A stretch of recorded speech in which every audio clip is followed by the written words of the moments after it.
ketiga. Kami terdiri dari 6 orang.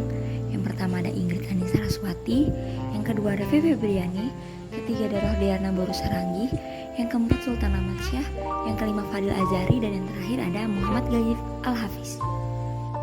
Kami akan membahas tentang teori kritis pijakan kajian sosiologi. Apa sih itu teori kritis? Teori kritis adalah produk dari para pemikir neo-Marxis Jerman yang mulai menyadari keterbatasan teori kemarxisan klasik dalam memahami perubahan realitas sosial yang makin kompleks di era masyarakat modern dan postmodern. Selanjutnya, tujuan teori kritis. Tujuannya adalah untuk mendorong kita melakukan eksplorasi refleksi diri tentang berbagai pengalaman yang kita miliki dan cara dimana memandang diri kita, budaya kita, dan dunia. Selanjutnya, perbedaan teori kritis dengan teori-teori lainnya. Teori kritis menolak memperhalakan pengetahuan sebagai sesuatu yang terpisah dan lebih penting dari tindakan.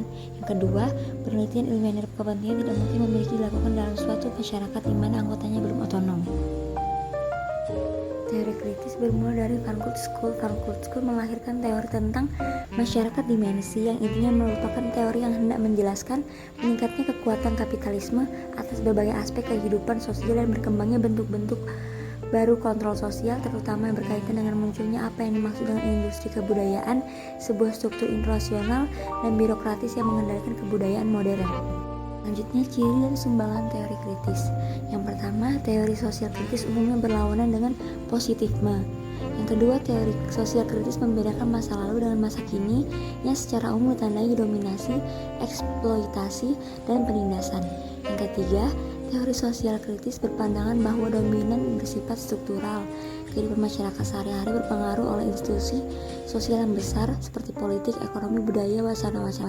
Secara terperinci, Ager mencoba merumuskan beberapa kritik, yaitu yang pertama, teori kritis bersifat non-kuantitatif. Yang kedua, teori kritis dinyatakan bersifat politis.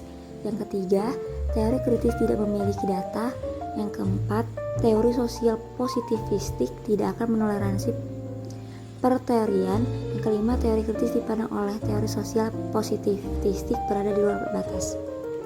Perkembangan teori kritis pada saat ini, negara dan kebijakan sosial, kontrol sosial, budaya pop, analisis wacana dan media massa, kajian gender, psikologi sosial, sosiologi pendidikan, gerakan sosial, metode penelitian, ras dan etnisitas, politik dan politik makro, pendidikan dan politik kurikulum.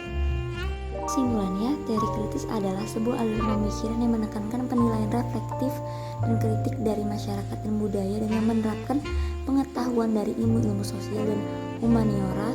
Sebagai istilah, teori kritis memiliki dua makna dengan asal-usul sejarah yang berbeda-beda.